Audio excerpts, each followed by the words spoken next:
الرحمن الرحیم وبہ نستعین وهو خیر المعین وصلی اللہ علی سیدنا محمد وآلہ الطاہرین۔ کتاب الکافی میں کتاب الایمان والکفر کے ضمن میں اخلاقی ابواب اور اس میں موجود احادیث کی شرح آپ کی خدمت میں ذکر کی جا رہی تھی۔ ہم گزشتہ دروس میں کتاب العفت کو ملاحظہ کر رہے تھے کہ جس کی احادیث ہم نے مکمل طور پہ مطالعہ کی اور اسی کے ضمن میں پھر وارد ہونے والی دیگر احادیث کو ہم دیکھ رہے تھے۔ ائمہ اہل بیت علیہم السلام کی احادیث کے مطابق عفت البطن و فرج سے افضل ترین کوئی اور زحمت کوشش اور عبادت نہیں ہے، افضل ترین عبادت اس کو قرار دیا گیا ہے۔ ہم نے گزشتہ درس میں عفت الفرج کے عنوان سے قرآن کریم سورہ نور کی آیت کو ملاحظہ کیا تھا، اور آج اس سے اگلی آیت نمبر 31 سورہ نور کی، کیونکہ آیت نمبر 30 میں چند فقہی احکام اور اس کے ضمن میں جو وارد ہونے والے بعض مطالب ہیں اس آیت کریمہ میں وارد ہوئے ہیں، اسے ہم نے دیکھا، اور احادیث میں ہم نے ملاحظہ کیا کہ یہاں پہ ستر العورہ کے حوالے سے کہ انسان کا اپنی شرمگاہ کو ڈھانپنا اور اس کو دوسروں کی نگاہوں سے محفوظ رکھنا، اس معنی کو ذکر کیا گیا ہے۔ اس سے اگلی آیت قرآن کریم کی وہ خواتین سے متعلق ہے، ہم تیزی سے اس کا ایک جائزہ لیں گے اور اس کے بعد کچھ تشریحی کلام کی طرف وارد ہوتے ہیں کہ جو احادیث مبارکہ میں وارد ہوا ہے۔ اگرچہ اس سے مربوط ہمارے پاس پوری سورہ نور ہی کی آیات کی تفسیر سامنے آ سکتی ہے، اور اس کو ہم عفت الفرج کے ضمن میں جو خداوند متعال نے مختلف احکام وارد کیے ہیں، اور ان احکام کی اگر خلاف ورزی میں جرائم انجام پا جائیں تو ان جرائم کی حدود کا تذکرہ سورہ نور میں کیا گیا ہے، اور اسی کے ضمن میں بعض آداب ذکر کیے گئے ہیں کہ جو محرم نامحرم کے اعتبار سے وجود رکھتے ہیں۔ سورہ نور میں عمومی طور پہ یہ موضوعات زیر بحث لائے جاتے ہیں، لیکن ہم اس سے صرف نظر کرتے ہوئے احادیث مبارکہ کی طرف منتقل ہوں گے، اور قرآن کا جو مجموعی طور پہ بیان ہے کہ ازدواجی تعلق قائم کر کے انسان اپنی اس جنسی ضرورت کو پورا کر سکتا ہے جسے شہوت جنسی سے تعبیر کیا جاتا ہے، اور اس کے ضمن میں انسان اپنے آپ کو اس بہرا روی سے بچانے کی بھرپور کوشش کرے گا، کیونکہ شہوت اور غضب ہی بنیادی ترین وہ ایک بھڑکتی ہوئی طغیانیت ہے کہ جس کا شکار عموماً لوگ ہو جاتے ہیں، اور اس کے نتیجے میں انسان ایمان کے دائرے سے خارج ہوتا چلا جاتا ہے۔ شیطان کے پاس بھی سب سے بڑا ذریعہ یا یہ شہوت ہے یا غضب ہے، لہٰذا تمام ادیان میں جو اخلاقی تعلیمات دی گئی ہیں اس میں ان دو کے اوپر خصوصی توجہ دیتے ہوئے بڑے خوبصورت اور اہم ترین نکات ذکر کیے گئے ہیں۔ تو انشاءاللہ تعالی اسی ضمن میں حضرت عیسیٰ علیہ السلام کا کلام، حضرت موسیٰ علیہ السلام کا کلام یا دیگر انبیاء علیہ السلام کا کلام بھی انشاءاللہ مطالعہ کریں گے۔ ہم تیزی سے پہلے اس آیت کو دیکھتے ہیں اور پھر مراحل کی طرف ہم منتقل ہوں گے کہ اس کے گناہوں کا انسان شکار کیسے ہوتا ہے۔ قرآن کریم کی آیت نمبر سورہ نور آیت نمبر 31 ہے کہ ارشاد باری تعالی ہوتا ہے وَقُلْ لِلْمُؤْمِنَاتِ يَغْضُضْنَ مِنْ أَبْصَارِهِنَّ کہ مومنات سے کہہ دیجئے کہ وہ بھی اپنی نگاہوں کو نیچا رکھیں۔ نیچا رکھنے سے مراد یہ ہے کہ جس کی طرف دیکھنا جائز نہیں ہے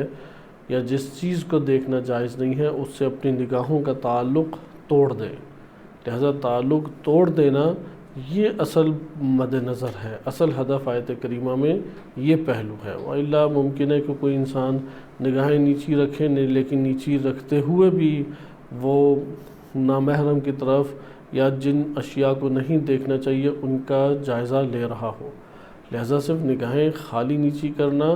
یہ بنیادی مقصد نہیں ہے۔ بنیادی مقصد کیا ہے کہ انسان کی نگاہ ایسی شے سے تعلق پیدا نہ کرے جس کو دیکھنا ممنوع ہے۔ پھر آگے آیت کریمہ میں ارشاد ہوتا ہے وَيَحْفَظْنَ فُرُوجَهُنَّ، اور انہیں اپنے فروج شرمگاہوں کی حفاظت کرنی چاہیے، یعنی اس طرح اپنے شرمگاہوں کو ڈھانپیں کہ اگلوں کی نگاہ ان کے اوپر نہ پڑ سکے۔ وَلَا يُبْدِينَ زِينَتَهُنَّ، یہ حکم مردوں سے جدا ہو جاتا ہے کیونکہ خواتین کا جو جسم ہے وہ علامت زینت مرد کے لیے قرار پاتا ہے۔ اس زینت کو کیونکہ ادھر مراد علامہ طباطبائی رحمۃ اللہ علیہ اور دیگر مفسرین نے ذکر کیا ہے، اس سے مراد زینت یعنی اعضائے زینت کا اظہار ہے، کیونکہ خالی زینت تو کوئی معنی اس طور پہ نہیں رکھتی، مگر یہ کہ زینت سے مربوط اعضاء ہوتے ہیں ان کو ظاہر کرنا جائز نہیں ہے۔ وَلَا يُبْدِينَ زِينَتَهُنَّ، وہ اپنی زینت کو یعنی اپنے اعضائے زینت کو، جیسے لباس ہو گیا، انگوٹھی ہو گئی، سرما ہو گیا، میک اپ ہو گیا، یا اس طرح سے دیگر بال ہو گئے، کہ روایات نے اس موضوع کو بھی قدر تفصیل سے ذکر کیا ہے کہ اعضائے زینت کیا کیا ہیں، اور نکاح کے باب میں یہ روایات ہمارے محدثین نے نقل کی ہیں، اور اس کو پھر حتیٰ کہ یہ روایات اہل بیت علیہ السلام میں بھی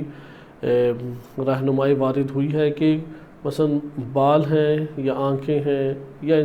خاتون کا جسم ہے تو کون سی چیز زیادہ پرزینت کہلائے گی۔ اگرچہ یہ معیار معاشروں کے مطابق، انسانی مزاج کے مطابق مختلف ہو سکتے ہیں، لیکن ائمہ اہل بیت علیہ السلام کی احادیث میں یہ نکات بھی ذکر ہیں کہ ہم اس کی طرف نہیں جا سکیں گے، لیکن صرف اشارہ کرنا مقصود تھا کہ دین اسلام نے مختلف پہلوؤں سے ان تمام امور کا جائزہ لیتے ہوئے انسان کی رہنمائی کی ہے۔ تو یہاں پہ یہ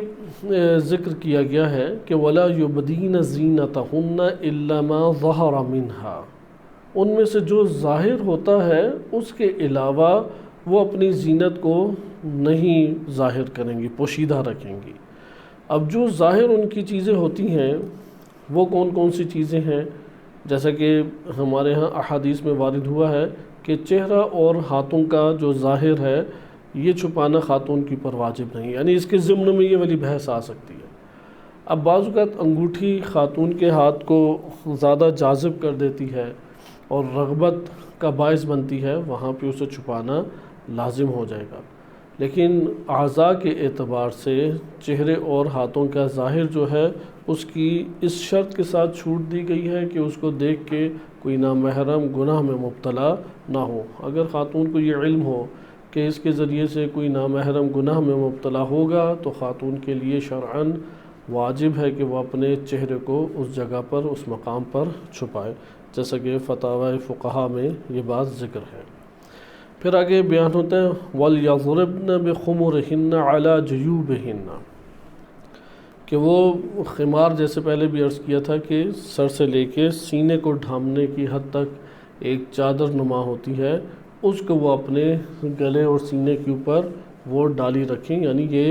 ان کے لیے، خواتین کے لیے چھپانا لازم ہے۔ لہٰذا ایسا پردہ نہیں کہلائے گا کہ جس میں خاتون کا سینہ ظاہر ہو رہا ہو، وہ پردے کے دائرے میں نہیں آئے گا۔ ایسا انہیں چادر یا ایسا لباس پہننا چاہیے کہ یہ عمومی طور پہ ظاہر نہ ہو۔ وَلَا يُبْدِينَ زِينَتَهُنَّ إِلَّا لِبُعُولَتِهِنَّ، خواتین جو ہیں وہ اپنی زینت کو یعنی اعضائے زینت کو کسی کے سامنے ظاہر کر سکتی ہیں، تو وہ فقط اور فقط شوہر 8 یا 7 طبقات ذکر کیے ہیں اس آیت کریمہ میں۔ ان 7-8 کے علاوہ کسی اور کے سامنے اپنے اعضائے زینت کو خواتین نہیں ظاہر کر سکتی، اس لیے ضروری ہے کہ ان مقامات پہ خواتین اپنی زینت کو چھپائیں۔ لیکن پھر یہ عرض کیا جائے کہ تفسیر میزان میں علامہ طباطبائی رحمۃ اللہ علیہ نے بھی اس معنی کو ذکر کیا ہے کہ قرآن کی اس آیت میں در حقیقت زینت سے مراد کس چیز کو لیا گیا ہے، کیونکہ زینتہن یغضو کا تو ہم پہلے معنی تفصیلی طور پہ پڑھ چکے ہیں۔ تو علامہ فرماتے ہیں والمراد بزینتہن مواضع الزینہ، زینت سے یہاں پہ مراد کیا ہے؟ زینت کی جگہیں ہیں۔ لِأَنَّ نَفْسَ مَا يَتَزَيَّنُ بِهِ، کیونکہ ان کے ذریعے سے زینت کو اختیار کیا جاتا ہے۔ اور یہاں پہ ابدائی زینت سے کیا مراد ہے؟ تو علامہ طباطبائی فرماتے ہیں کہ بدن کے ان اعضاء اور حصوں کو چھپانا کہ جن سے زینت خاتون کی آشکار ہوتی ہے، جیسا کہ عرض کیا کہ بال ہیں خاتون کے، خود ان خاتون کے چہرے کا کانوں کی سائڈ سے حصہ ہے، گردن کا حصہ ہے، تھوڑی سے نیچے کا حصہ، سینے کا حصہ ہے، بازو ہیں، ٹانگیں ہیں، یہ ساری کی ساری وہ رغبت کا، شدید رغبت کا مرد کے لیے باعث بنتی ہیں۔ اسی طرح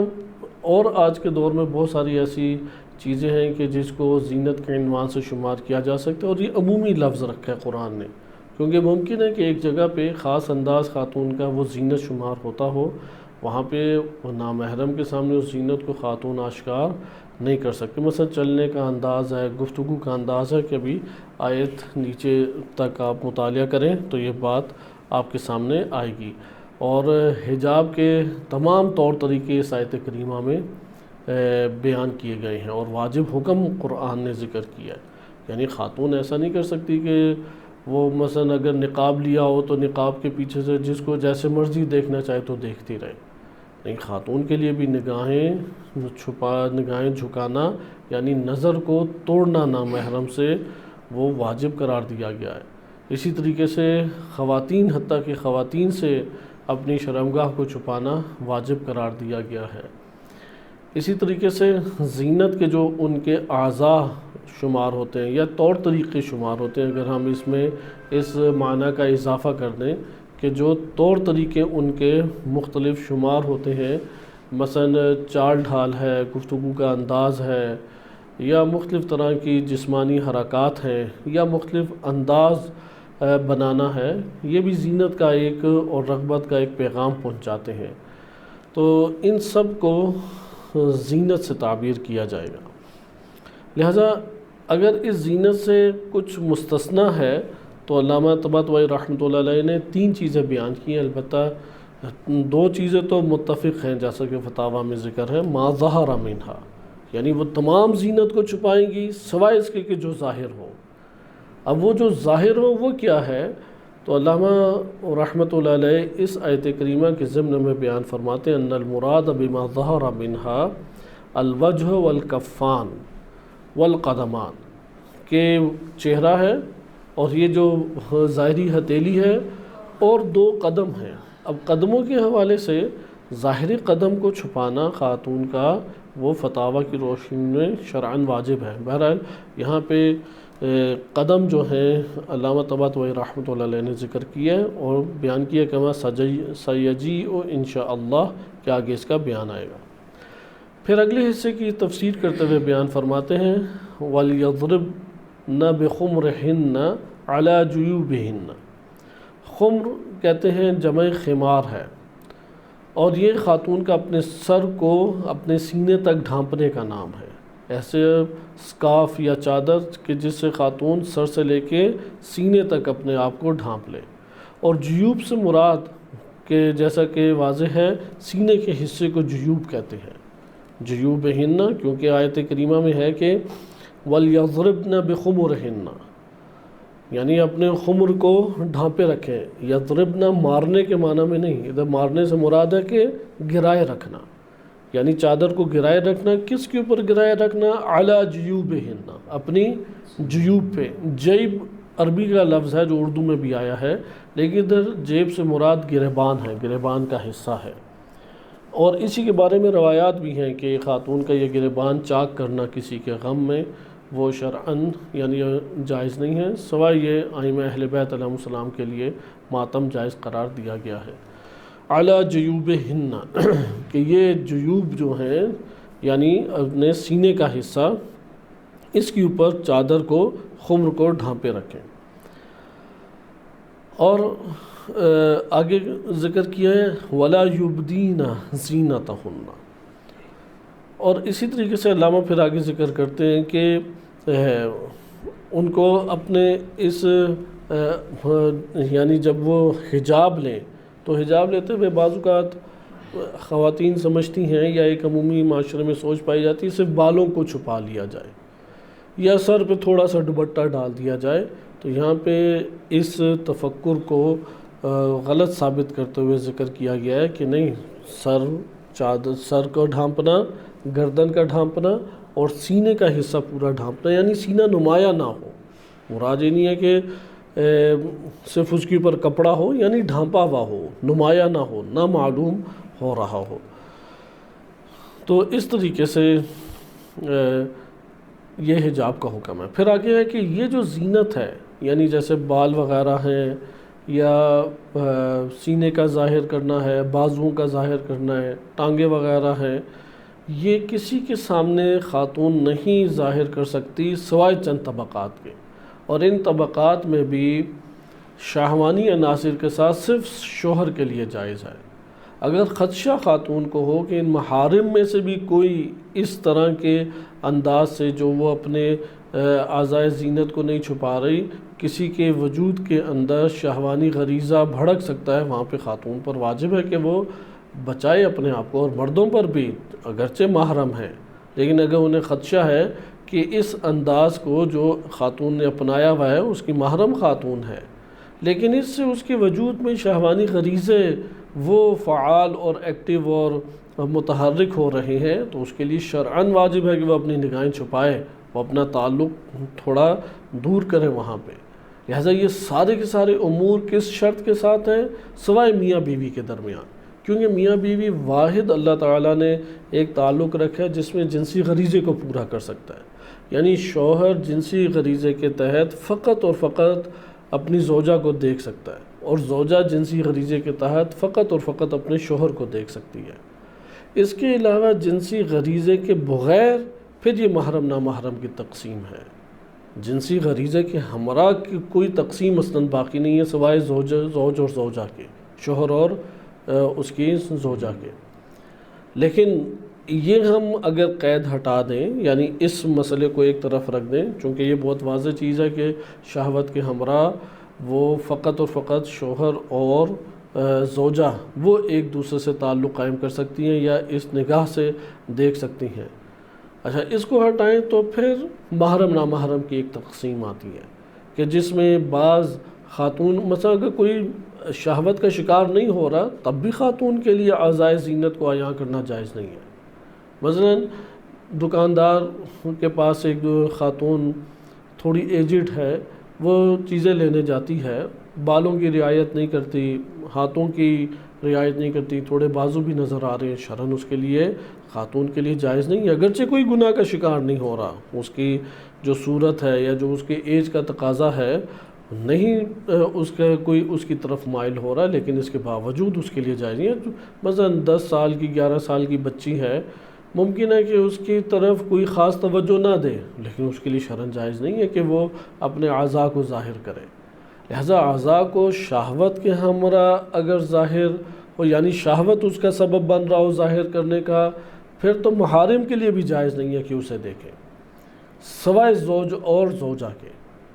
لیکن اگر یہ شہوانی عنصر کو ہم ایک طرف رکھ دیں تو پھر محرم نامحرم کی تقسیم ہمارے پاس آ جاتی ہے کہ خاتون جو ہے وہ اپنے، کیونکہ اسے مقید بہت ہونا پڑتا ہے، اپنے بازوؤں کو ڈھانپنا ہر ٹائم، اپنے ٹانگوں کو ہر ٹائم ڈھانپنا، پھر سونے کے وقت انسان نہیں اس قید و بند میں رہتا، اور بعض اوقات اس کے اعضاء جو ہیں وہ نمایاں اس کے سوتے ہوئے ہو جاتے ہیں، تو ایسی صورت میں ایک مشکل پیش آ جاتی ہے، اس لیے اللہ تعالیٰ نے آسانیاں رکھی ہیں۔ لہذا محارم کے لیے پھر یہ امر نہیں ہے، لہذا ہر ٹائم بالوں کو اس کا ڈھانپے رکھنا تو ایک سکون کی فضا خاتون کے لیے لینا مشکل ہو جائے گی۔ اور یہ ہمارے ممالک میں بعض ایسے گھرانے کہ وہ گھر چھوٹے ہوتے ہیں اور چند فیملیز رہ رہی ہوتی ہیں، اور گرمیوں کا بھی شدید موسم ہوتا ہے، خاتون کے لیے بہت پریشانی کا باعث بنتے ہیں۔ وہاں پہ لازم ہے کہ وہ اپنی استطاعت رکھتا ہے تو اپنی فیملی کو جدا کرے، اور وہاں پہ خاتون کو اتنی فرصت دے کہ وہ وہاں پہ زندگی بسر کر سکے، وَإِلَّا ہر ٹائم کمرے سے باہر جائے تو جرابیں بھی پہنے، پورے اپنے آپ کو ڈھانپے، کچن میں اس نے کام کرنا ہے پورا ڈھانپ کے کام کرے، تو ایک بہت اس کے لیے شدید اذیت کا باعث بن جاتا ہے۔ تو بہرحال اس مورد میں ہمارے پاس یہ احکام آئے کہ اب ہم وہ طبقات پڑھتے ہیں کہ جن کے سامنے زینت کو وہ ظاہر خاتون کر سکتی ہے، یعنی وہ زینت کو ظاہر کرنا اس کے لیے جائز نہیں ہے مگر یہ طبقات۔ ان میں پہلا طبقہ ہے شوہر۔ شوہر کے اس طبقے میں اسے جنسی جو رغبت ہے اور جنسی جو تعلق ہے اس اعتبار سے بھی وہ زینت کو ظاہر کر سکتی ہے، یعنی شہوانی زینت فقط اور فقط شوہر کے لیے جائز ہے، نہ والدین کے لیے، نہ بچوں کے لیے، نہ بھائیوں کے لیے، نہ بھانجوں کے لیے، نہ بھتیجوں کے، کسی کے لیے بھی جائز نہیں ہے سوائے اپنے شوہر کے لیے۔ شہوانی زینت کے علاوہ بقیہ زینت ان کے سامنے آشکار کر سکتی ہے۔ وہ کون کون سے طبقے ہیں؟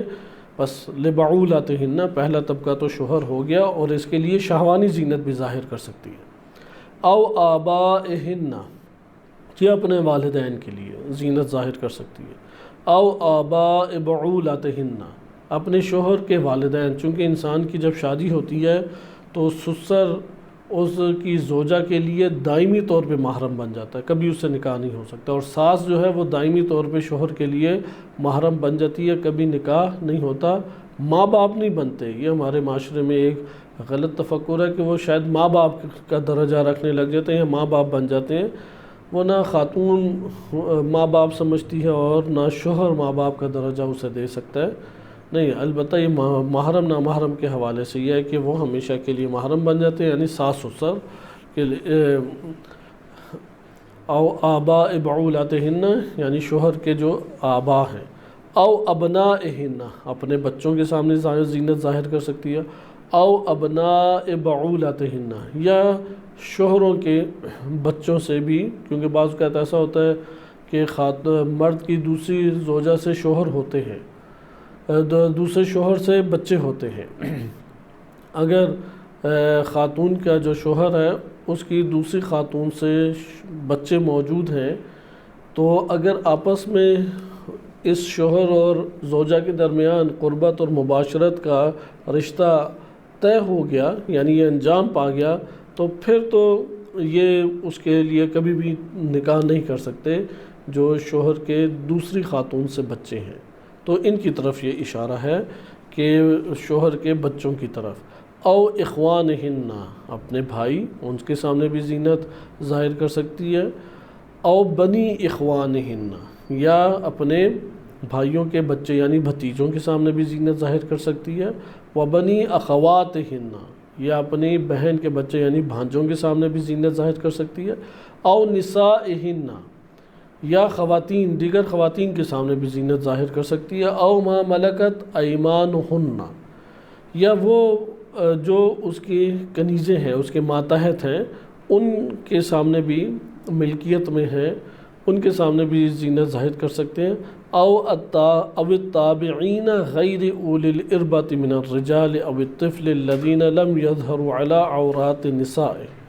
یا اس کے تابع کوئی ایسے مرد ہیں، غلام ہیں، لیکن وہ اس سطح کے نہیں ہے کہ ان کے اندر جنسی غریزہ پیدا ہو، یعنی وہ مردانہ ایک تعلق قائم کرنے کا انگیزہ نہیں رکھتے، ان کے سامنے بھی زینت ظاہر کر سکتی ہے۔ یا وہ بچے کہ جو خواتین کی عورہ یعنی خواتین کی زینت اور شرمگاہ وغیرہ کی تمیز نہیں رکھتے ابھی، ان بچوں کے سامنے، یعنی ممیز بچہ بھی نہیں ہے۔ اگر ممیز بچہ ہو، 6-7 سال کا بچہ ممیز ہو جاتا ہے، خاتون پر واجب ہے کہ وہ ان سے اپنے آپ کو بچا کے رکھے۔ لہٰذا اگر ایسی عمر کا بچہ ہے کہ وہ نہیں تمیز رکھتا اور اس کے اندر کوئی ایسا کوئی انگیزہ بھی نہیں پیدا ہوتا تو اس کے سامنے بھی زینت کو ظاہر کر سکتی ہے۔ اچھا، یہ یہاں پہ ساروں میں شرط کیا ہے کہ شہوانی زینت کا باعث نہ بن رہی ہو۔ اگر وہ محارم میں بھی کسی محرم کے لیے سبب شہوت بن رہا ہو تو اس محرم کو بھی چاہیے کہ اپنے آپ کو کنٹرول کرے اور دور رکھے، اور اس کو بھی اس سے اتنی مقدار کا حجاب کرنا ضروری ہے کہ اس کے لیے اس مصیبت کا باعث نہ بنے۔ پھر آگے کیا، وَلَا يَضْرِبْنَ بِأَرْجُلِهِنَّ، اور اپنے پاؤں کو مار مار کے نہ چلے کہ سب کو خبر ہو، کیونکہ انسان کے لیے یہ جو عمر کا تقاضا، بالخصوص جوانی کی عمر کا تقاضا ہوتا ہے،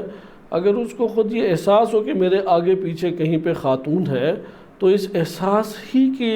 فقط اس احساس کی بنا پہ اس کے لیے غریزے جو ہیں وہ آہستہ آہستہ جنم لینے لگ جاتے ہیں۔ لہٰذا خواتین آج کے دور میں بھی یہ ایڑیاں پہن کے مثلاً خواتین کا چلنا یا اس انداز میں چلنا یا ایسی خوشبو کا استعمال کرنا جو مردوں کو راغب کرے، یہ ساری چیزیں دین اسلام نے حرام قرار دی ہیں۔ لہٰذا جو پاؤں کو مار کے نہ چلے،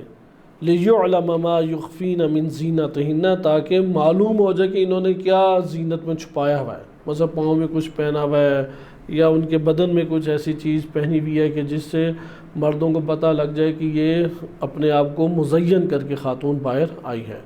وَتُوبُوا إِلَى اللَّهِ جَمِيعًا، تم سارے کے سارے اللہ کی طرف رجوع کرو، أَيُّهَا الْمُؤْمِنُونَ لَعَلَّكُمْ تُفْلِحُونَ، تاکہ تم لوگ فلاح پا سکو، شاید فلاح پا سکو۔ تو یہاں پہ آپ نے یہ ملاحظہ کیا کہ قرآن کریم نے حجاب کی کس طرح سے سختی کو بیان کیا، بالخصوص خاتون کے لیے، کہ خاتون کے لیے اپنے جسم کو چھپانا شرعاً واجب ہے۔ بدن جو مرد کے لیے ہے، مرد بھی چھپائے گا، لیکن اس کے اوپر نگاہ ڈالنا وہ حرام نہیں ہے، خاتون کے لیے جائز نہیں ہے شرعاً۔ اس لیے ریسلنگ ہو گئی، فٹ بال میچز ہو گئے یا ایسے میچز ہو گئے، وہ خاتون کے لیے دیکھنا جائز نہیں ہے، چونکہ مرد جو عادی زندگی میں اپنے اعضاء کو نہیں چھپاتے، جن اعضاء کو جیسے چہرہ ہے، مثلاً بازو تھوڑے سے ہو گئے یا پاؤں ہو گئے، ان کو دیکھنا خاتون کے لیے حرام نہیں ہے، لیکن سینے کو دیکھنا، کمر کو دیکھنا، ٹانگوں کو دیکھنا یا کونی سے اوپر بازو کر لینا اور ان بازوؤں کو دیکھنا، وہ خاتون کے لیے شرعاً جائز نہیں ہے، چاہے وہ شہوت کا شکار ہو یا شکار نہ ہو۔ لیکن مرد کے لیے چھپانا واجب نہیں ہے، مرد کے لیے خاتون سے چھپانا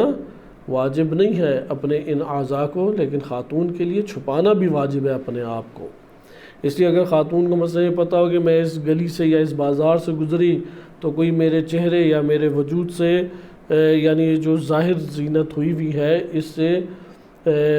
مثال کے طور پہ شہوانی طور پہ گناہ کا شکار ہوگا، خاتون کو اپنا آپ کو چھپانا یا نقاب کرنا وہاں پہ لازم ہو جائے گا۔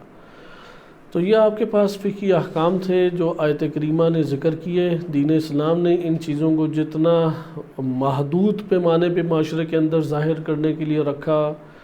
شیاطین و ابلیس نے اتنا ہی اس کو ظاہر کر کے خاتون کی اصل عزت، کرامت اور حیثیت کو چھین لیا اور انسانیت کی بجائے اسے ایک شہوانی ہوس کا ایک نوالہ بنا کے معاشرے کے سامنے پیش کیا۔ اور اس وقت پوری دنیا میں بے دردی کے ساتھ جہاں حرمت پامال کی جاتی ہے خاتون کی، وہ یہی غربی دنیا ہے، خصوصاً جیسا کہ اعداد و شمار بیان کیے جاتے ہیں، وہ امریکہ ہی کی دنیا ہے کہ جس میں سب سے زیادہ بے دردی کے ساتھ، بے روی کے ساتھ خاتون ظالمانہ مردوں کی ہوس کا نشانہ بنتی ہے۔ اگرچہ عالم اسلام میں بھی کوئی حوصلہ افزا صورت نہیں ہے، وہاں پہ بھی شیاطین کے ڈیرے ہیں اور اس حوالے سے جرائم زیادہ ہیں، لیکن عالم اسلام کو بدنام کیا جاتا ہے۔ بقیہ ممالک میں اس کی خبروں کو چھپایا جاتا ہے اور یہاں پہ بدترین طریقے سے اسے بدنام کیا جاتا ہے تاکہ یہ فضا اور مزید بنے۔ لیکن خلاصہ کلام، کیونکہ عالم اسلام میں بھی ان امور کے حوالے سے اسلامی امر نہیں ہے، بلکہ وہی غربی ابلیسی شیطانی وہی سوچ کار فرما ہے اور وہی طور طریقے معاشرے کے اندر رائج ہیں۔ لہٰذا آج کے دور میں در حقیقت کسی بھی سطح کا مسلم ہو، چاہے وہ اپنے آپ کو مدارس یا مساجد یا دیگر انجمنوں سے وابستہ کرتا ہو، دینی حلقے سے وابستہ کرتا ہو، یا ایک عام افراد جو نماز روزہ کی حد تک وقت گزارتا ہے، اس قدر فحاشی اور بہرا روی پھیلا دی گئی ہے کہ انسان کے لیے ان ظلمتوں سے بچنا آج کے دور میں مشکل ہو گیا ہے۔ یعنی شادی بھی اس وقت اس کا حل نہیں ہے، سوائے اس کے کہ اپنے آپ کو بہت محتاط اور بہت منظم کر کے رکھے، اور جو ماضی میں اس سے خطائیں سرزد ہو چکی ہیں، ماضی میں کوئی گناہ سرزد ہو چکے ہیں، اس کی توبہ حقیقی بھی یہی ہے کہ ان کا تکرار دوبارہ نہ کرے، کیونکہ یہ ایسے امر ہیں کہ اگر اس میں طبی انداز کا نیچرل پروسیس کو مد نظر رکھتے ہوئے کوئی گناہ کا بھی شکار ہوتا ہے تو دین اسلام نے اس کے لیے چھوٹ اور فرصت کے لمحات زیادہ رکھے ہیں۔ لیکن اگر وہ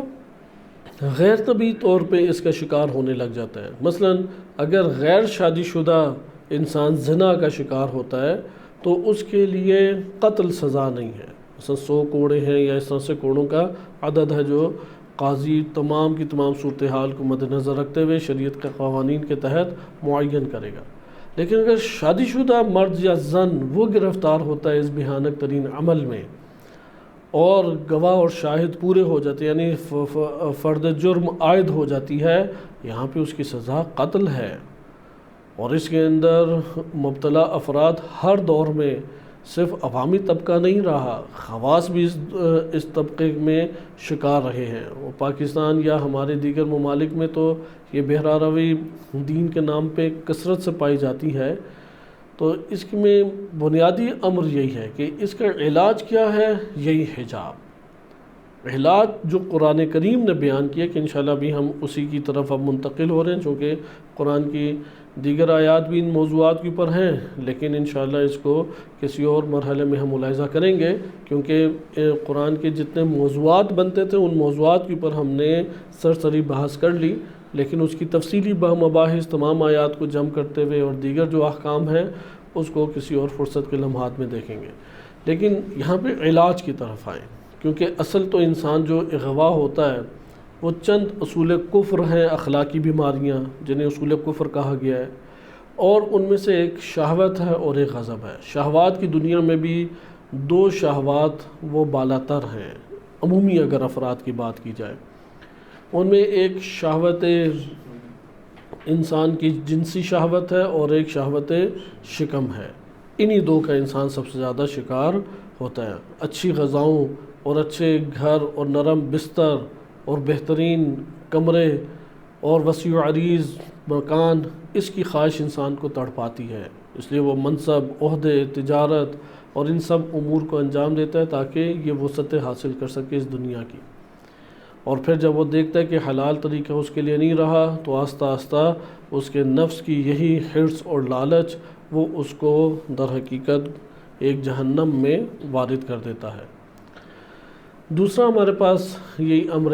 جنسی آتا ہے کہ اس میں اکثر بیشتر اسے حبائل الشیاطین بھی احادیث میں کہا گیا ہے کہ النساء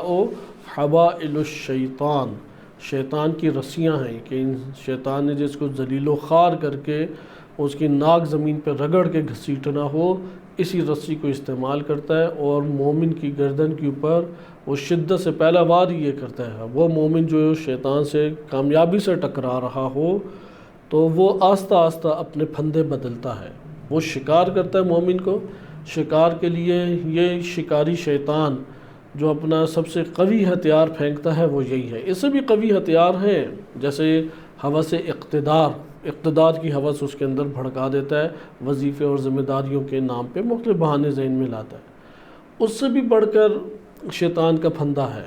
کہ وہ اس کے سامنے عبادت گزار عالم فاضل بن کے آ جاتا ہے اور پھر اس کو برباد کرتا ہے۔ تو شیطان کے اپنے پھندے ہیں، خود یہ مسائد ابلیس کے نام سے بعض علماء نے کتابیں بھی لکھی ہیں شیعہ سنی، مسائد کہتے ہیں سعید کی جمع شکاری کی،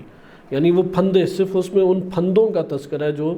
ابلیس کے پھندے کہلاتے ہیں، اور دلچسپ موضوع ہے، احادیث مبارکہ میں تفصیلی وارد ہوا ہے۔ مثلا یہی کہ خاتون ایک پھندا ہے، اسی طریقے سے مرد کا تعلق یعنی جسے مرض لواط کہا جاتا ہے ایک پھندا ہے، اسی طریقے سے مال ایک قوی پھندا ہے۔ یہ سارے قوی پھندے ہیں، اور ان کے طرف توجہ بشریت کی کرانے کے لیے قرآن کریم نے صرف احکام نہیں بلکہ ماضی کی قوموں کے واقعات بھی نقل کیے ہیں۔ کون کون سی قومیں مال کی وجہ سے ہلاکت کا شکار ہو گئی، قارون کا واقعہ نقل ہے، حضرت لوط علیہ السلام کا واقعہ نقل ہے، اسی طرح یوسف علیہ السلام اور جناب مریم سلام اللہ علیہ کے اوپر جو تہمتیں لگیں، کیونکہ تہمتیں ایک اور باب ہے، کسی شخصیت کو پروپیگنڈا کر کے بدنام کیا جائے، شیطان کے پھندوں میں سے ایک پھندا ہے، آج کے دور میں بھی یہ کثرت سے استعمال کیا جاتا ہے۔ اسی طریقے سے بعض واقعات دیگر ہیں کہ جو قرآن کریم نے ذکر کیے ہیں، اور اصحاب رس کا جیسے کہ واقعہ کہا جاتا ہے کہ یہ انہی تمام جنسی، مالی اور دیگر شیاطین کے پھندوں سے مربوط ایک بیانات ہیں۔ تو یہ ہمارے پاس ایک سرسری سی بحث سورہ نور کے ضمن میں آئی۔ ہم اب احادیث کے ان پہلوؤں کی طرف چلتے ہیں اور مصائد الشیطان یا مصائد ابلیس کے پھندوں میں نظر اور خاتون یہ جو پھندا ہے اس کی طرف آتے ہیں۔ البتہ اس گفتگو کو شروع کرنے سے پہلے ہم ملا صدرہ رحمۃ اللہ علیہ کی بیان میں جو کہ انہوں نے کتاب مفاتیح الغیب قرآن کریم کا مقدمہ ہے، ملا صدرہ رحمۃ اللہ علیہ نے قرآن کریم کی تفسیر لکھنے کا آخری عمر میں ارادہ فرمایا، اور قرآن کریم کی تفسیر جب لکھنے لگے تو انہوں نے مقدمہ قرآن کریم لکھا جس کا نام مفاتیح الغیب قرار پایا۔ وہ ابھی اس مقدمے کو ہی لکھ پائے تھے کہ ان کی وفات ہوگی، اس لیے آخری تصانیف میں شمار ہوتی ہے اور بلند ترین تصانیف میں سے ایک تصنیف ہے۔ مفاتیح الغیب کے 2 جلدوں کی پر یہ کتاب چھپتی ہے اور بڑے عمیق اور بہترین مطالب کے اوپر مشتمل ہے۔ اس میں ذکر کرتے ہیں کہ انسان کس طرح سے اس بحرہ روی کا شکار ہوتا ہے، اس کو ہم مطالعہ کرتے ہیں، اور یہ دلچسپ بحث ہے کہ گناہوں کی طرف انسان کی جو رغبت بڑھتی ہے، بالخصوص ان گناہوں کی طرف، وہ کس طریقے سے بڑھتی ہے۔ خود پہلے آغاز میں یہ جو گفتگو ہے اس کے آغاز میں وہ یہ بحث کرتے ہیں کہ آیا تصور اور خیال کے اوپر گناہ اللہ تعالیٰ نے قرار دیا یا نہیں۔ 2 ہمارے ہاں علماء کے موقف ہیں، یعنی گناہ کب لکھا جاتا ہے، جب عمل سے صادر ہو جائے، یا نہیں جب نیت کے دائرے میں آ جائے، جب قلب میں ارادہ بن جائے۔ 2 موقف ہیں اور دونوں موقف پہ قرآنی ہمارے پاس آیات کریمہ موجود ہیں۔ ایک تو ہمارے پاس قرآن کی اس موضوع کے اوپر واضح آیت موجود ہے کہ اللہ تعالیٰ اس وقت تک برائی کو نہیں لکھتا جب تک برائی اعضاء جوارے سے صادر نہ ہو جائے، اور اس طرح کئی احادیث ہمارے پاس موجود ہے۔ لہٰذا یہ پہلا قول تو معروف ہے اور ہم لوگ اسی قول کو زیادہ جانتے بھی ہیں کہ جب تک بدن کے اعضاء سے صادر نہ ہو تب تک گناہ شمار نہیں ہوتا۔ لیکن دوسرا قول بھی ملا صدرہ رحمۃ اللہ علیہ نے دونوں گروہوں کے دلائل کو ذکر کیا۔ دوسرا جو گروہ ہے کہ اللہ تعالیٰ لازم نہیں ہے کہ اعضاء سے صادر ہو تو تب مواخذہ کرے گا اور انہیں عقاب یا عذاب دے گا یا مستحق سزا قرار پاتے، نہیں، بعض اوقات مرحلہ دل تک ہوتا ہے، قلب تک ہوتا ہے، نفس میں ارادے تک ہوتا ہے، تب بھی مواخذہ ہو سکتا ہے۔ جیسے قرآن کریم میں ارشاد باری تعالیٰ ہوتا ہے ان تبدوا ما فی انفسکم، سورہ بقرہ آیت نمبر 284 ہے کہ اگر تم اپنے نفوس میں کسی بات کو چھپائے ہوئے ہو، ظاہر ان تبدوا ما فی انفسکم، جو تمہارے نفوس میں تم اسے ظاہر کرتے ہو، او تخفو ہو یا اسے تم مخفی رکھتے ہو، یحاسبکم بہ اللہ اس سے کے بارے میں تمہارا محاسبہ کرے گا، حساب کتاب لے گا۔ جو تم نے چھپائے یا ظاہر کیا، ظاہر کیے میں تو ہمیں بات سمجھ آتی ہے، لیکن ادھر کیا تخفو ہو، اسے مخفی رکھتے ہو، تب بھی محاسبہ کرے گا۔ یا قرآن کریم کی آیت کریمہ ہے وَلَا تَقْفُ مَا لَيْسَ لَكَ بِهِ عِلْمٌ إِنَّ السَّمْعَ وَالْبَصَرَ وَالْفُؤَادَ كُلُّ أُولَئِكَ كَانَ عَنْهُ مَسْئُولًا، کہ ادھر چلے سمع اور بصر کا تو ہمیں پتہ ہے کہ اس سے سوال کیا جائے گا، یعنی لا تقفو یہ آداب میں سے بھی ہے اور حکم دیا جا رہا ہے وَلَا تَقْفُ مَا لَيْسَ لَكَ بِهِ عِلْمٌ، جس کے بارے میں تمہیں یقین نہیں ہے اس کو تم کسی بھی طور پہ اس کا اثر بھی ظاہر نہ کرو، یعنی تمہارے وجود سے نہ بات کی صورت میں، نہ اشارے کی صورت میں، نہ لکھائی کی صورت میں، جس کا تمہیں علم نہیں ہے وہ ظاہر ہی نہیں ہونی چاہیے۔ ادھر علم سے مراد یقین ہے، ظن اور گمان بھی نہیں ہے۔ بس ہمیں ظن ہے کہ فلاں چیز اس طریقے سے ہے اور آراء پوچھی جا رہی ہیں تو رائے نہ دیں، یہ قرآن کریم میں حکم وارد ہوا ہے۔ پھر اس کے آگے ہے کہ ان السمع والبصر والفؤاد کل اولئک عنہ مسئولا، کہ یہاں پہ سمع اور بصر تو سمجھ آتا ہے، کانوں نے سن لیا کوئی ایسی چیز، بصر آنکھ نے کام کیا تو حساب کتاب ہونا چاہیے، سوال ہونا چاہیے، لیکن قلب سے کیوں سوال ہو؟ ادھر آپ نے ملاحظہ کیا کہ قلب کا بھی ذکر ہے، قلب سے بھی سوال ہوگا۔ اگلی آیت دیکھیں کہ یعنی جس طرح سماعت اور بصارت کا عمل ہے اسی طرح قلب کے بھی عمل کو زیر سوال لایا جائے گا، قلب نے جو عمل انجام دیا۔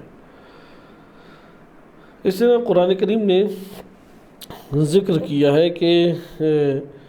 وَلَا تَكْتُمُوا الشَّهَادَةَ، گواہی مت چھپاؤ تم لوگ، ومن یکتمها فإنه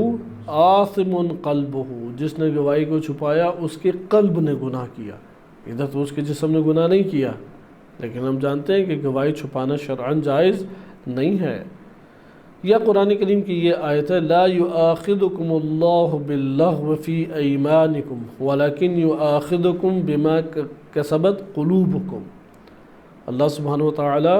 تم لوگوں کے دلوں نے جو کسب کیا اس کے اوپر تم لوگوں کا مواخذہ کرے گا اور پکڑ کرے گا۔ پھر یہ اب دوسرے گروہ کی دلائل تھی۔ ادھر آپ نے دیکھا کہ دل کے عمل کے اوپر حساب کتاب اور مواخذہ ہے، اور ہمارے بعض علماء اس بات کے قائل ہیں۔ تو حق القول اس میں ذکر کرتے ہیں کہ وہ یہی ہے کہ عمل اگر جواہر سے ظاہر ہو، یعنی ابتدا تو قلب سے ہوتی ہے، لیکن جب جسم سے ظاہر وہ عمل ہو تو تب اس کے اوپر گناہ کا عنوان صادق آئے گا۔ ملا صدرہ رحمۃ اللہ علیہ نے اسی نظر کو اس کتاب کے اندر ظاہر اختیار کیا ہے، کیونکہ ہم انہی آیات میں کہہ سکتے ہیں کہ اعتقادات قلب کا تعلق عقائد کو قبول کرنے سے ہے، تو ادھر ممکن ہے کہ عقائد میں بہرہ روی مراد ہو۔ بہرحال دو قول ہیں علماء اخلاق و عرفاء میں، یہ دو قول موجود ہیں۔ ایک ہے کہ نہیں، جسم سے جب تک ظاہر نہیں ہوتا، سوائے استثناء تو موجود ہے۔ مثلا اگر ایک انسان اپنے نفس میں شہوانی جو غریزے ابھارنے والے خیالات ہیں ان کو طولانی کرتا ہے، یہ شرعاً جائز نہیں ہے، ادھر اس کی پکڑ ہے، یہ حرام ہے۔ یا کسی کے قتل کے منصوبے بناتا ہے تو یہ حرام امر انجام دے رہا ہے۔ یہاں پہ تو متفق ہے کہ اس کو کوئی بھی یہ نہیں کہتا کہ یہاں پہ اگلے کی چھوٹ ہو جائے گی، اگرچہ قتل کی سزا نہیں ہے، اگرچہ اس کے اوپر نعوذ باللہ شہوانی بہرہ روی کے اوپر جو اعمال سیئہ ہیں جیسے زنا، لواط وغیرہ ہیں، ان کی سزا نہیں ہے، لیکن خود گناہ اسے شمار کیا گیا ہے۔ جسے تجری کے احکام میں، تجری علم فقہ کے باب میں تفصیلی سے مطالعہ کیا جاتا ہے کہ جرت مولا کی بارگاہ میں دکھانا۔ مثلا گناہ کا ارادہ کیا، اب جب گناہ کرنے لگا ہے تو مثلا سامنے ایک بوتل پڑی ہوئی ہے جو مٹیالے رنگ کی پانی یا کالے رنگ کے پانی پر مشتمل ہے، اس نے شراب سمجھ کے اسے ڈال کے پینے لگا۔ اب جب پیا تو پتہ لگا نہیں یہ تو مثلا لیمو کا پانی تھا، یا بالفرض یہ فلاں شربت یا کوئی کولڈ ڈرنک تھی۔ یہاں پہ اس نے نیت تو کی، ارادہ کیا، اپنے وجود کے اندر اپنے آپ کو آلودہ تو کر لیا، آیا یہ گناہ شمار ہوگا یا نہیں؟ تو وہاں پہ بھی تجری میں بھی یہ طولانی بحث فقہا نے کی ہے۔ بعض اخلاقی مباحث فقہا نے بڑی خوبصورت کتب فقہیہ میں ذکر کی ہیں، جس کے اوپر ہمارے بزرگان جیسے رہبر معظم یا دیگر بزرگان طلاب اور علماء کو یہ نصیحت کرتے ہیں کہ یہی تفصیلی مباحث اخلاق کے تمام ابواب میں جاری ہونی چاہیے، تاکہ ہمیں بڑی دقت کے ساتھ عمیق طور پہ کمالات انسانی اور امراض اخلاقی دونوں سامنے آ جائیں۔ خلاصہ کلام، ملا صدرہ رحمۃ اللہ علیہ اس کو ذکر کرنے کے بعد اب 4 مراحل ذکر کرتے ہیں کہ کیسے قلب سے سفر ہوتا ہے اعضاء و جوارح کا، اور جس کی مثال لے کے آتے ہیں وہ مثال بھی انہی جنسی امور اور شہوت سے مربوط ہے، کیونکہ یہ ذہن نشین ہمیں کرنا چاہیے کہ اللہ تعالیٰ نے شہوت میں ہی کمال رکھا ہے، شہوت میں ہی اس دنیا کی زندگی کا بسر کرنا رکھا ہے۔ جسم کی حفاظت، لوگوں کی آپس میں جو حقوق بنتے ہیں ان کی ادائیگی، معاشرے کا قیام، یہ ساری کی ساری چیزیں کس کے اوپر موقوف ہیں؟ شہوت کے اوپر۔ اگر شہوت نہ ہوتی تو تولید نسل نہ ہوتی، انسان کی نسل ہی نہ چلتی، نسل نہ چلتی تو معاشرہ قائم نہ ہوتا۔ اسی طرح شہوت نہ ہوتی، نہ جسم کی حفاظت کرتا، نہ جسم کی ضرورت پوری کرتا، نہ کھاتا پیتا، نہ سوتا جاگتا، نہ سونے کی شہوت ہے اسے، نہ کھانے پینے کی شہوت ہے، تو مادی زندگی اصل وجود ہی نہ رکھتی، وہ بہت جلد انسان اس دنیا میں مر جاتا، یعنی شاید 1 سال بھی زندگی بسر نہ کر پاتا، یا چند مہینے چند دن بھی زندگی بسر نہ کر پاتا۔ تو شہوت کی اساس کے اوپر یہ مادی زندگی بسر ہو رہی ہے۔ نمبر 2، انسان کے وجود کے اندر کمال اللہ تعالیٰ نے قرار دیا ہے، ناقص خلقت ناقص کمال کی طرف جاتی ہے، اور کامل خلقت کامل کمال کی طرف جاتی ہے۔ حتیٰ کہ یہ بحث فلاسفہ اور متکلمین میں ایک اختلافی بحث ہے کہ اللہ تعالیٰ بھی لذت ایک شے سے لیتا ہے یا نہیں۔ لذت جسمانی تو نہیں ہے، اللہ سبحانہ وتعالیٰ کی مبرہ اور پاک اور منزہ ہے۔ اسی طریقے سے اللہ سبحانہ وتعالیٰ کوئی شہوانی لذت اس کی ذات جو ہے وہ مبرہ اور پاکیزہ ہے، لیکن ایک عقلی لذت ہے۔ آیا عقلی لذت ابتہاج جسے کہتے ہیں، ایک عقلی مسئلے کو حل کرنا اور اس کا نفس کے اندر سرور اٹھنا، یا ایک خیر کا جب صدور ہوتا ہے ایک ذات سے تو اس کے لیے وہ باعث رونق قرار پاتا ہے، تو یہ ایک بحث ہے کہ جو اختلافی بن جاتی ہے۔ بہرحال ہم چونکہ ناقص خلقت ہیں اور ایک مادی مرحلہ بھی طے کر رہے ہیں جسم کے ساتھ، اسی طرح برزخی مرحلہ بھی ہے، اسی طریقے سے قیامت کا ہے، تینوں جہانوں میں لذت رکھی، اور لذت ہمراہ شہوت ہے، سوائے لذت عقلی یا لذت شہود، کشف و شہود جسے ہم کہہ سکتے ہیں کہ وہ ایک جدا ہو جاتی ہے، لیکن یہ عنصر شہوت اللہ تعالیٰ نے قرار دیا ہے۔ لہذا شہوت ہر لحاظ سے منفی چیز نہیں ہے، اس کے اندر جو کمالات اور اس کے اندر جو اللہ تعالیٰ کی حکمتیں ہیں وہ کثیر ہیں۔ ہاں، اس کو اعتدال میں رکھنا ہمارے لیے لازم ہے۔ اب ہم دیکھیں کہ سفر کیسے شروع ہوتا ہے۔ یہ جو ملا صدرہ رحمۃ اللہ علیہ سفر بیان کر رہے ہیں، انسان کی شہوت، اس کی رغبت، اشتیاق بھی آپ اسے کہہ سکتے ہیں، شوق بھی کہہ سکتے ہیں۔ ہمارے ہاں اردو میں یہ کلمہ شوق استعمال ہوتا ہے، لیکن اس لفظ کی دقت میں ہم نہیں جاتے۔ بس ہم کہتے ہیں رغبت اور شوق مترادف قریب معنی الفاظ ہیں۔ شوق جو ہے وہ شدید رغبت کے معنی میں آتا ہے، یعنی مثلا مجھے فلاں پیشے کا شوق ہے، فلاں کھیل کا مجھے شوق ہے، فلاں عمل کا شوق ہے۔ ہم اردو میں اس کو نارمل ایک سمجھتے ہیں، لیکن عربی میں ایسا نہیں ہے۔ عربی میں یہ کلمہ اشتیاق یا شوق یہ شدت کو ذکر کر رہا ہوتا ہے کہ شدت رغبت یا شدت میلان اس کے اندر پایا جاتا ہے۔ ملا صدرہ رحمۃ اللہ علیہ نے جو ذکر کیا ہے اس کی طرف ہم بڑھتے ہیں۔ وہ ذکر کرتے ہیں کہ فنقول، کہ ہم یہ کہتے ہیں کہ ما یرد علی القلب اولا، قلب کے اوپر جو پہلی چیز وارد ہوتی ہے، وہوا مسمى بالخاطر، اسے کہتے ہیں خاطر، جس کی جمع ہے خواطر، جس کی جمع ہے خواطر، اور اس کو آپ اردو زبان کے اعتبار سے خیالات بھی کہتے ہیں۔ آپ اردو میں جسے خیالات کہتے ہیں یہ وہی چیز ہے، اس خاطر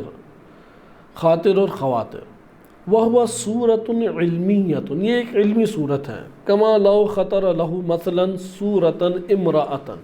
یا صُورَةٌ امْرَأَةٌ، کسی کے لیے خطور کرتی ہے ایک خاتون کی صورت۔ انہوں نے اس پورے کے پورے فلسفے کو ذکر کرنے کے لیے جو شہوت، اب شہوت کی کئی اقسام ہیں، ساری جنسی شہوت نہیں ہے، نیند کی شہوت ہے، محفل کی شہوت ہے، اقتدار کی شہوت انسان میں پائی جاتی ہے، اچھا سماعت کی ہے، نگاہوں کی شہوت ہے،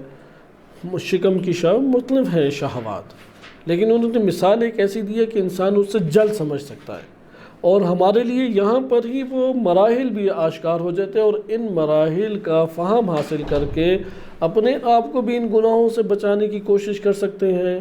اور ایک فضا اپنے گھرانے میں پیدا کر سکتے ہیں، کیونکہ کسی کو ہم روک نہیں سکتے۔ جوانی کی جو اوج ہوتی ہے وہ غلبہ شہوت کی اوج ہے، عقل ہے اس میں، سمجھ بھی رہے ساری بات، جانتے ہے کہ یہ خطا ہے، پھر بھی انجام دے رہا ہے۔ کیوں؟ کیونکہ غلبہ شہوت ہے۔ یہ غلبہ شہوت قلیل افراد ہیں کہ جو اپنی جوانی میں اس کو اعتدال میں لا سکیں۔ اس لیے عموماً جوان طبقہ جو ہوتا ہے وہ شہوات کے ہاتھوں وہ ٹھوکر کھاتا ہی کھاتا ہے، یعنی محجبہ ترین خاتون جو حجاب کی رعایت کرتی ہے اور معتقد ہے، بعض اوقات شہوت کے غلبے کے اوپر ممکن ہے کہ بے احتیاطی کر جائے۔ اب یہ خدا اور اس بندے کا معاملہ ہے، یہ تو ہم ایک علمی طور پہ جائزہ لیتے ہوئے عرض کر رہے ہیں، کیونکہ انسان کے اوپر جو آغاز جوانی سے لے کے اختتام جوانی تک ہے، یہ عمر وہ غلبہ شہوت کی ہے، اور ساری لڑائی یہی ہے کہ غلبہ شہوت کو اعتدال میں لا کے عقل کے ماتحت کرنا ہے۔ غلبہ دینا ہے تو عقل کو دینا ہے، جو عقل کو غلبہ دے دے یہ انسان ہے، جو شہوت کو غلبہ دے دے اسے کہتے ہیں حیوان۔ لہذا انسان عملاً و حالاً، جو اس کا حال کی صورت ہے انسان کی، جب پیدا ہوتا ہے تو حیوان ہوتا ہے، اسے کہتے ہیں کہ بالفعل حیوان ہے علمی اصطلاح میں، لیکن بالقوہ انسان ہے۔ انسان بننے کی قوت ہے، صلاحیت ہے، قابلیت ہے، بنا ہوا نہیں ہے۔ بس ہم سب میں صلاحیت ہے مجتہد بننے کی، ہم سب میں صلاحیت ہے مرجع عالم بننے کی، سب میں صلاحیت ہے امام زمان عجل اللہ تعالی فرجہ الشریف کے جانباز سپاہی بننے کی۔ ابھی بنے ہوئے کیا ہیں؟ بننے کی صلاحیتیں تو بہت ہیں۔ مثلا ایک پھل ہے، وہ ابھی سبز ہے، اس نے مراحل پکنے کے طے کرنے ہیں، تو آپ کہیں گے کہ اس میں انتہائی لذیذ اور شیریں پھل بننے کی صلاحیت ہے، قابلیت ہے۔ اب قابلیت ہونے سے وہ بن نہیں جاتا، اور قابلیت ہونے سے قیمت بھی نہیں بنتی اس کی فوراً۔ کب قیمت لگتی ہے؟ کہ جس کی قابلیت تھی اس کو عملی کر لے۔ جو اپنی اس قابلیت کو عملی نہیں کر پاتا وہ صاحب قیمت بھی قرار نہیں پاتا۔ انسان کی اگلے جہان میں اور اس دنیا ہر دو میں جو قیمت لگتی ہے وہ قیمت یہی ہے کہ وہ کیا عملاً بنا ہے۔ تو حیوان وہ ہوتا ہے کہ جس کی شہوت اس کی عقل یا اس کی وجود کے اوپر غالب ہو۔ عقل تو اللہ تعالیٰ نے اسے نہیں دی، شعور دیا ہوا ہے کسی حد تک، اس کے شعور کے اوپر اس کی شہوت غالب ہوتی ہے۔ اسی لیے آپ نے دیکھا ہوگا کہ انسانوں کے پھندوں میں بآسانی یہ پرندے اور جانور آ جاتے ہیں، کیونکہ وہ ان کے لیے غذا رکھتے ہیں اور غذا کی طرف ان کی شہوت کثیر ہوتی ہے، اور وہ آہستہ آہستہ کھنچتے ہوئے بڑے آرام سے آپ جتنے دنیا میں مچھلیاں لیں، حشرات لیں، پرندے لیں، چرند پرند جانور سارے آ جاتے ہیں، کیونکہ غلبہ ہے ان کے وجود کے اوپر۔ انسان اپنی جوانی میں بھی بچپن سے یہ غلبہ موجود ہوتا ہے، لیکن جب عقل کھل گئی اور اسے پتہ لگ گیا یہ شہوت ہے، اعتدال میں رکھنی ہے، یہ اچھا ہے، یہ برا ہے، خیر اور شر کی اسے پہچان ہو گئی، تو اب اس کا وظیفہ یہ بنتا ہے، ذمہ داری یہ بنتی ہے کہ وہ شہوت کو دبائے، عقل کو غالب کرے۔ شہوت کو پورا ضرور کرے لیکن عقل کے دائرے میں رہتے ہوئے، شریعت کے دائرے میں رہتے ہوئے۔ لیکن اپنی زندگی میں جو عادی ہوتا ہے وہ عادی ہوتا ہے کہ بغیر کسی قید و بند کے، بغیر کسی حدود کی رعایت کی اس نے شہوات کو پورا کرنا ہے۔ لہٰذا یہ جو اس کی عادت ہے وہ اس کے لیے پھر ایک بہت بڑا اندر جہاد نفس کے اندر اس کے برپا کر دیتی ہے۔ اب ہم ہر ایک کو پکڑ کے یہ نہیں کہہ سکتے کہ تم ادھر یہ گناہ کر رہے ہو، دیکھو تو تمہاری ادھر شہوت کا غلبہ ہے اور تم سے یہ عمل صادر ہو رہا ہے۔ نہ بچے کو یہ کہہ سکتے ہیں کہ تم یہ کیوں کر رہی ہو، اس طرح نگاہ کیوں اٹھائی۔ لازمی آتا وہ چلتے پھرتے آتے جاتے ممکن ہے کہ شہوت کے غلبے کی وجہ سے غلط ایک قدم بھی اٹھائے۔ نصیحت یہاں پہ کرنا حق بنتا ہے، لیکن اس کا مورد ہونا چاہیے، اور اس میں سب سے پہلی چیز کیا ہے؟ اپنے آپ کو وہ درست کرے۔ یعنی جس کو نصیحت کر رہے ہیں وہ یہ انگلی نہ اٹھائے کہ آپ پھر یہ کیوں کرتے ہیں۔ بس ہم کہیں گے یہ ڈرامے اور فلمیں نہ دیکھو، اشتہار نہ دیکھو، وہ کہے گا پھر آپ کیوں دیکھتے ہیں، آپ کیوں اس طرح موبائل کا استعمال کرتے ہیں، آپ کیوں چلتے پھرتے ہوئے نظروں کو جھکا کے یا نظروں کو ایک طرف کر کے نہیں چلتے۔ یا یہ ممکن ہے کہ میں تو نہیں اس خاتون کی طرف دیکھ رہا تھا، کیونکہ ہم بتایا تو یہ گیا کہ نگاہ توڑنی ہے، آپ نے جھکنے میں اصل ہدف کیا نگاہ توڑنے، تو میں تو فلاں چیز کو دیکھ رہا تھا، کیوں سوء ظن کیا۔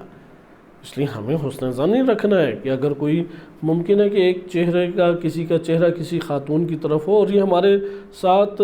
آس پاس ایسے واقعات ہوئے بھی ہیں کہ بعض مولانا حضرات تھے، ان کے ساتھ ہم طلاب چل رہے ہیں، تو ایک طالب علم کی نگاہ وہ بورڈ پڑھ رہا ہے تو یہ سمجھے حضرت کہ یہ شاید کسی خاتون کو دیکھ رہا ہے، تو لا حول ولا قوة استغفر اللہ کہہ کے اونچی آواز میں نگاہ انہوں نے اپنی بھی نیچے کی اور سب کو متوجہ کیا، اور ایک برا تاثر پڑا۔ اب اس کو کہہ نہیں سکتے، لیکن وہ سوء ظن کا شکار ہوئے۔ وہ چونکہ ہم عمر افراد جانتے ہیں کہ ایک بندہ عموماً کیا کر رہا ہوتا ہے، تو سب کو یہ پتہ تھا کہ یہ کم سے کم یہ گناہ نہیں کر رہا، لیکن وہ فرد جو ہے مولانا صاحب وہ یہ سمجھ رہے تھے کہ یہ سوء ظن کرتے ہوئے کہ یہ نعوذ باللہ گناہ کا شکار ہو رہا ہے۔ لہٰذا یہاں پہ ہمارا وظیفہ اظہار کے اعتبار سے حسن ظن ہے، لیکن بالآخر محتاط زندگی بھی تو بسر کرنا لازم ہے۔ تو وعظ و نصیحت کرنے سے پہلے اپنے آپ کو وعظ و نصیحت کریں۔ نمبر 2، ماحول سازی ایسی کریں، یعنی یہ جو 4 ہم مراحل پڑھیں گے یہ در حقیقت ہمیں ماحول سازی کی طرف ابھار رہے ہیں۔ یعنی سخت اور ٹف میدان نہ دیں کسی کو۔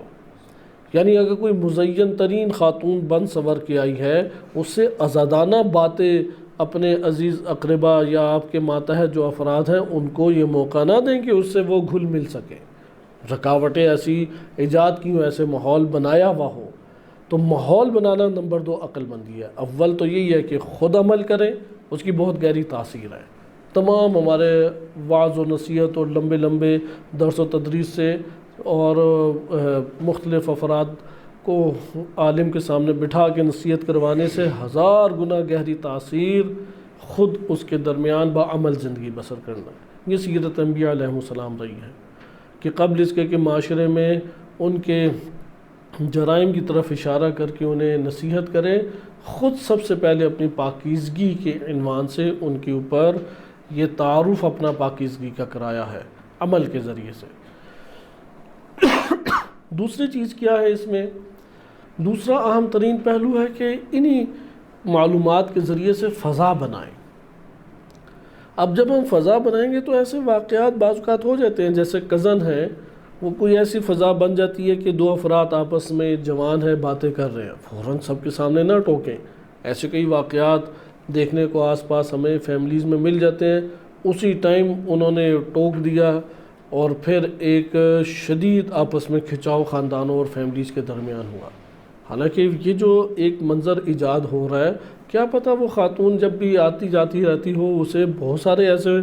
مواقعوں کا سامنا کرنا پڑتا ہو، ہر جگہ تو جھگڑا نہیں کر سکتے، لہذا وہاں پہ فضا کو کنٹرول کرنے کی طرف آنا چاہیے، یعنی بعد میں کوئی ناراضگی کا اظہار کرے۔ یعنی غیرت مرد اس جگہ پر ایمان کی علامت ہے بلا شک و شبہ، لیکن سوء ظن کرتے ہوئے فتنے کی آگ بھڑکانا یہ قطعاً عقل مندی نہیں ہے، نہ یہ ایمان کہلائے گا۔ لہذا غیرت کا جو مورد ہے وہ اپنی جگہ درست ہے کہ اپنے محارم کو شکار نہ ہونے دے، لیکن ان کو نصیحت کرے، ایسی فرصت پیدا نہ ہونے دے، ایسا ماحول نہ بننے دے، تو یہ عاقلانہ ترین طریقہ کار ہے۔ اور تیسرے مرحلے میں پھر ہے کہ وعظ و نصیحت کی فضا ادھر رکھے، تعلیم دے، یعنی جس طرح سے جنسی تعلیم ایج کے اعتبار سے، جو کسی کی ایج کا حصہ ہی نہیں، مثلا زوج اور زوجہ کے جو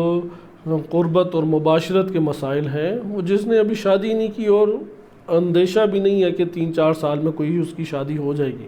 اس کے سامنے وہ سارے مسائل بیان کرنا یا آنا وہ کوئی خوبی کی چیز نہیں ہے، لیکن ابتدائی ترین یہ مسائل آنے چاہیے کہ کیا اس شرمگاہ کو ڈھانپنا چاہیے، کوئی نگاہ نہ رکھے، کسی کی طرف نہ دیکھے، ایسا منظر بعض اوقات آشکار ہو جاتا ہے۔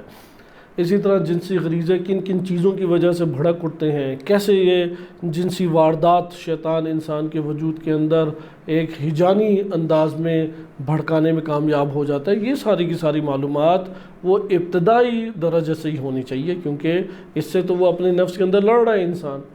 اگر وہ نہیں اسے بیان کرے گا تو وہ بہرا روی میں کئی جرائم انجام دے دیتا ہے، اور ہر جرم انتہائی سیاہ اور تاریک ایک دھبا ہے، نقطہ ہے، تاریکی ایجاد کرتا ہے، اندھیرا ایجاد کرتا ہے۔ عرفاء کے مطابق فقط غفلت جو ہے، ہر ٹائم غفلت، اگر آپ حلال کام کر رہے ہیں، اگر آپ مباح کام کر رہے ہیں، انسان کے وجود کے اندر یہ حلال اور مباح کام جس میں غفلت اللہ سبحانہ وتعالی سے پائی جاتی ہے، وہ بھی ایک نقطہ سیاہ کو وجود دیتا ہے، وہ بھی ظلمت کو وجود دیتا ہے۔ اس لیے کثرت سے استغفار کا حکم دیا گیا ہے، کثرت سے ذکر الہی کا حکم دیا گیا ہے۔ واجب اللہ تعالیٰ نے جو نمازیں رکھی ہیں، آپ دیکھیں گے اکثر بیشتر وہ نمازوں کے اوقات غفلت کے اوقات ہیں، جیسے پوری رات میں سب سے لذیذ اور آرام دہ نیند وہ فجر کے ٹائم آتی ہے۔ اگر کوئی اس ٹائم نہیں اللہ کی طرف توجہ رکھتا، وہ تاریک ہے اس کا نفس اندر، نورانیت سے خالی ہے اس کا، اللہ سے اس کا ربط نہیں اندر جڑا ہوا، توجہ نہیں جا رہی، کیونکہ غفلت کے اوقات میں وہ بدترین غفلت کے اندر ڈوبا ہوا ہے۔ اسی طرح ظہر اثر میں تھکاوٹ کی وجہ سے انسان کے اوپر غفلت طاری ہوتی ہے، اس مقام پہ لازم ہے کہ انسان غفلت سے نکلے۔ واجب نمازوں کا اللہ تعالیٰ نے وقت رکھ دیا، اور سارے یہ اذکار اس نماز کے اندر اللہ نے رکھ دیے جو غفلت سے متصادم اور غفلت سے انسان کو نکالتے ہیں۔ اس لیے قرآن نے خصوصی طور پہ کہا کہ حفاظت کون سی نمازوں کی کرو؟ صلاۃ الوسطیٰ، درمیانی نماز کی، یعنی یہ ظہر اثر کی نماز کی حفاظت کرو۔ یہی انسان کے نمازیں غافلانہ ترین نمازوں میں شمار ہو جاتی ہیں، اور تیز تیز انسان پڑھ کے آرام کی طرف، کھانے پینے کی طرف بھاگتا ہے۔ اسی طرح آپ مغرب کا دیکھیں، وقت غافل ترین وقت ہے کہ انسان کو پورے دن کے 24 گھنٹوں میں تفریح کے اعتبار سے، سیر سپاٹوں کے اعتبار سے، یا باہمی طور پہ محفل جمانے کے اعتبار سے پرسکون لمحات لگتے ہیں، وہ یہی والے لمحات ہیں۔ تو یہ آپ نے ایک چیز ملاحظہ کی، اس لیے آئیں ہم تیزی سے یہ 4 لمحات 4 مراحل پڑھیں، اور ان مراحل کی تشریح اگلے دروس میں احادیث مبارکہ کے ضمن میں انشاءاللہ پیش کی جائے گی۔ تو پہلا ہمارے پاس ہو گیا قلب، کہ اس میں وَهُوَ الْمُسَمَّى بِالْخَاطِر، خاطر اسے کہا جاتا ہے، اور قلب کے اوپر یہ جو خاطر ہے اس کی حقیقت کیا ہے؟ خاطر یہ ایک علمی صورت ہے، جیسے کہ کسی کے لیے خطور کر جائے، ایک خاتون صورت امرأۃ، ایک خاتون کی صورت اس کے وجود میں خطور کر گئی، یعنی خیالات میں خاتون کی صورت اس کے بن گئی۔ وَأَنَّهَا وَرَاءَ ظَهْرِهِ فِي الطَّرِيقِ، اور اسے یہ محسوس ہوا کہ میرے پیچھے پیچھے کوئی خاتون چل رہی ہے، یعنی یہ آگے جا رہا ہے، تنہائی میں جا رہا ہے، اسے محسوس ہوا کہ گلی میں میرے پیچھے کوئی خاتون ہے، یہ بس ذہن میں ایک تصور بنا کہ پیچھے کوئی خاتون ہے، اور اب اس کے وجود کے اندر یہ احساس ابھر رہا ہے، لو التفت الیہا لرآہا، کہ اگر وہ اس کو طرف توجہ کرتا تو وہ اس کو دیکھ لیتا، یعنی دیکھنے کی طرف اب نفس کے اندر آئے گا۔ بس پہلی چیز کیا آئی؟ صورت علمی بنی، یہ بہت بنیادی چیز ہے۔ اسی لیے ہر وہ عمل جو جنسی غریزوں کے ابھارنے کے اعتبار سے خیال یا صورت علمی کو جنم دے، دین اسلام نے اس کے اوپر آ کے پابندی لگائی ہے۔ مثلا ایسا لطیفہ سنانا، ایسی گفتگو کرنا، ایسے اشارے کرنا کہ جس سے یہ خیالات انسان کے ذہن میں وجود میں ہیں۔ خیالات وجود میں نہیں آتے، نفس کے اندر غریزہ شہوانی وہ ٹھنڈے رہتے ہیں، وہ پرسکون رہتے ہیں، ان میں کوئی تحرک اور فعالیت ایجاد نہیں ہوتی، لیکن اس لیے سب سے پہلے صورت علمی کو ایجاد کیا جاتا ہے، یہ چیزیں کہتے ہیں خاطر، خیال کو جنم دیا جاتا ہے۔ اچھا، اب خیال جنم لے گیا، قلب کے اوپر خیال جنم لے گیا، مثلا تنہائی میں ایک کوچے ایک گلی میں چل رہا ہے، احساس ہوا پیچھے کوئی خاتون بھی ہے۔ والثانی ہیجان الرغبۃ الی النظر، اب دوسرے مرحلے میں نفس داخل ہو جائے گا، اور وہ ہے کہ اس کی طرف دیکھنے کی رغبت وہ ہیجانی کیفیت میں ابھر آئے۔ ہیجان کہتے ہیں شدید قوی طور پہ انسان کے نفس کو وہ گھیر لے جو چیز۔ کلمہ ہیجان اردو میں بھی استعمال ہوتا ہے، مثلا ایک دفعہ انسان ایک منظر فٹ بال وغیرہ میں دیکھ رہا ہے تو گول کرتا ہے بڑی زحمت اور محنت سے، تو مثلا تالیاں بجا لیتے ہیں، یہ ہیجانی کیفیت نہیں ہے۔ اور ایک دفعہ انسان اپنی سیٹوں سے اٹھ جاتا ہے، چھلانگیں لگانے لگتا ہے، چیخ پکار شروع کرتا ہے، کبھی ہاتھ ہلا رہا ہے، کبھی پرچم ہلا رہا ہے، کبھی کوئی حرکتیں کر رہا ہے، اسے کہتے ہیں ہیجانی کیفیت۔ اسے سمجھ نہیں آ رہی خوشی کی، یہ ہے خوشی کی ہیجانی کیفیت۔ یہاں پر ہے دیکھنے کی رغبت کی ہیجانی کیفیت، کیونکہ ہیجانی کیفیت سب جگہوں پہ یکساں نہیں ہوتی۔ یہاں پہ اس نے جو منظر دیکھا تو اس کی وجہ سے خوشی اسے ہوئی، فٹ بال میں جو گول ہونے کا منظر دیکھا، جس نے گول کیا ہوتا ہے اسے بھی نہیں سمجھ آ رہی ہوتی کہاں بھاگنا ہے، کہاں جانا ہے، سر کے بل گرنا ہے، ٹانگوں کے بل بھاگنا ہے، کوئی اسے نہیں پتہ لگ رہا ہوتا، اسے کہتے ہیں ہیجانی کیفیت۔ اور دیکھنے والوں کی بھی حالت اس طرح عجیب و غریب ہو جاتی ہے اور وہ ہیجانی کیفیت میں آ جاتے ہیں، کیونکہ خوشی نے یہ ہیجانی کیفیت برپا کر دی۔ ایک دفعہ نامحرم کو دیکھنے کی رغبت جو ہے وہ ہیجانی کیفیت پیدا کرتی ہے۔ اس جگہ پہ ملا صدرہ رحمۃ اللہ علیہ نے اسی عنصر کو بیان کیا ہے کہ رغبت کا ہیجانی ہو جانا، کہ دیکھے، یعنی اندر شدید طور پہ نفس ابھار رہا ہے کہ ایک نگاہ تم ڈال لو۔ اچھا، اب اس کی تشریح کرتے ہیں، یہ ہیجان سے کیا مراد ہے؟ ہیجان الرغبۃ الی النظر، اسے دیکھنے کی شدید رغبت، ہوا حرکت الشہوۃ التی فی الطبع المسمى بالشوق، کہ طبع انسانی میں شہوت کا متحرک ہو جانا جسے شوق سے تعبیر کیا جاتا ہے، یعنی اس کو دیکھنے کا اشتیاق ہے، اس کو دیکھنے کا شوق ہے۔ یہ جو اس کے دیکھنے کا شوق ہے، اسی لیے عرض کیا کہ عربی زبان میں کلمہ شوق، اور اردو میں کلمہ شوق وسطی حالت کو بیان کرتا ہے، لیکن عربی زبان میں کلمہ شوق وہ وسطی حالت کو بیان نہیں کرتا، وہ ہیجانی کیفیت کو ذکر کرتا ہے۔ مثلا فلاں کو فلاں شخص سے یا فلاں عالم روحانی سے ملنے کا شوق ہے، اشتیاق ہے، یعنی وہ محبت نے اس کے اندر غلبہ پیدا کیا اور اس کو تمام کاموں سے نکال کے ہیجانی کیفیت میں لائی ہوئی ہے وہ محبت۔ یہاں پہ شہوت اسے ہجانی کیفیت میں لائی ہوئی ہے، کیونکہ شہوت حرکت کر چکی ہے، اور اس کو طب میں انسان کے شہوت متحرک ہے، جسے شوق سے تعبیر کرتے ہیں۔ پھر مولا صدر رحمۃ اللہ علیہ فرماتے ہیں وَهَذَا يَتَوَلَّدُ مِنَ الْخَاطِرِ الْأَوَّلِ، وہ جو پہلا خاطر سورہ علمی بنی تھی، خاتون کی جو تصویر بنی تھی، اس سے یہ پیدا ہوتا ہے۔ یہ ہجان کہاں سے پیدا ہوا؟ اس تصویر سے۔ وَيُسَمَّى مَيْلَ طَبْعِ أَيْضًا، اسے کہتے ہیں طبعی میلان، شہوانی طبعی میلان بھی اسے کہا جاتا ہے۔ وَيُسَمَّى الْأَوَّلُ حَدِيثُ النَّفْسِ، اور وہ جو ذہن میں خیال بنا تھا، سورہ علمی بنی تھی، اسے حدیث نفس کہا جاتا ہے۔ اِذْ كُلَّمَا يَنْفَكُّ الْإِنسَانُ فِي مِثْلِ تِلْكَ الْحَالَ عَنِ الْمُحَادِثَةِ فِي نَفْسِهِ، کیونکہ اس حالت سے اگر وہ یہ جو حالت اس کی اوپر طاری ہوئی ہے، اس میں وہ اپنے وجود سے گفتگو کر رہا ہوتا ہے، اور یہ گفتگو انسان سے جدا ہے۔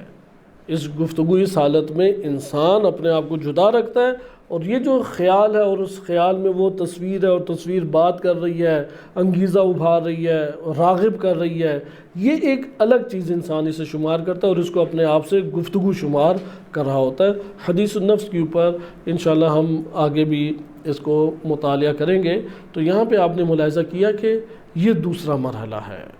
کہ اس مرحلے میں آپ نے دیکھا جو